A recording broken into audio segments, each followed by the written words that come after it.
The government of Trinidad and Tobago is comprehensively examining Trinidad and Tobago's response to global challenges. Our national environmental policy promotes the adoption of cleaner technology and bio-friendly disposal of waste. We are promoting measures involving energy efficiency and the use of new and renewable sources of energy. Other sources of renewable energy like solar energy are also attracting policy and program concern. Under a vitalized Green Trinidad and Tobago program, we will launch a massive reforestation project covering hundreds of hectares of degraded forest land, which is probably the Caribbean's largest. We are also encouraging reusing and recycling to reduce waste. Water is a precious commodity, giving life, and so we must use every drop of water efficiently. Rainwater harvesting is important in maximizing the utilization of this precious commodity. Our ministry has several programs and policies to conserve the ecosystems through the establishment and or maintenance of wildlife sanctuaries, national parks, and forest reserves. These efforts must continue.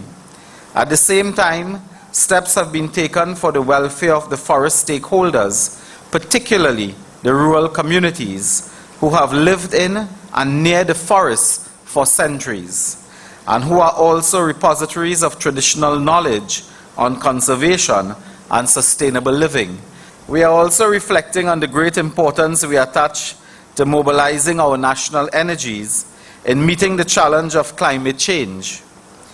Without a careful long-term strategy, climate change may undermine our development efforts, with adverse consequences across the board on our people's livelihood, the environment in which they live and work, and their personal health and welfare. I am also very pleased at this time to indicate that our national climate change policy is actively receiving the consideration of the Cabinet, and we expect within mere days that Cabinet will consider and approve a national climate policy for Trinidad and Tobago. There is a high value placed in our culture to the concept of living in harmony with nature, recognizing the delicate threads of common destiny that holds our planet together, and indeed our universe. The time has come for us to draw deep from this tradition and launch Trinidad and Tobago and its people on a path of ecologically sustainable development. Our people have a right to economic and social development and to discard the humiliation of general poverty. For this, we need rapid economic growth. But I also believe that ecologically sustainable development need not be in contradiction to achieving our growth objectives. In fact, we must have a broader perspective on development. It must include the quality of life, not merely the quantitative addition of goods and services. Our people want higher standards of living, but they also want clean water to drink, fresh air to breathe, and a green earth to walk on. And in a few mere weeks, we expect to initiate and install what will be the most dramatic manifestation of our commitment to solar energy when we equip all 13 surveillance bays on the highway as fully powered solar energy installations. We are doing 13 surveillance bays at the moment, and we expect that if this is successful and that process works, that we will equip other areas in Trinidad and Tobago. We are looking at all recreation grounds in Trinidad and Tobago to be fully solar powered by 2015. We are also looking for a strategy to develop a green priority bus route in Trinidad and Tobago along the East-West corridor. In pursuing this and other ambitious goals, I believe we have fundamental assets in the wisdom, creativity, and enterprise of our people.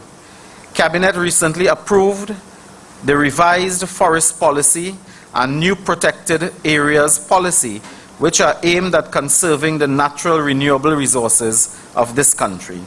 In pursuing these policies, we are conscious that we live in an age of rapid change and uncertainty.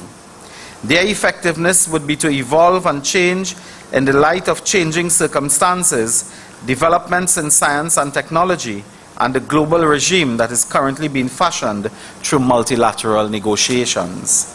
The Earth and future generations now stand at a critical juncture. Every citizen of this planet must have an equal share of the planetary atmospheric space. Ordinary citizens, industry, labor, the national government, local authorities, the city of San Fernando, we all have to take actions in full cooperation to bring about the low-carbon revolution, including the transformation of our lifestyles and our industrial structures. Those of us alive today have a responsibility to preserve our beautiful Earth for future generations.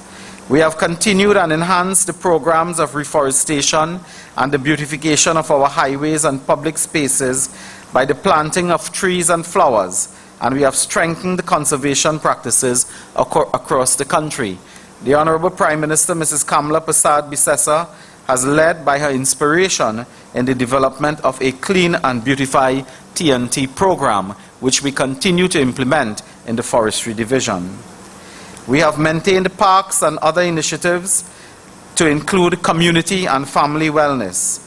The Protected Areas Policy will guide management to achieve the purpose of conserving, protecting, and maintaining environmentally sensitive areas on land and water.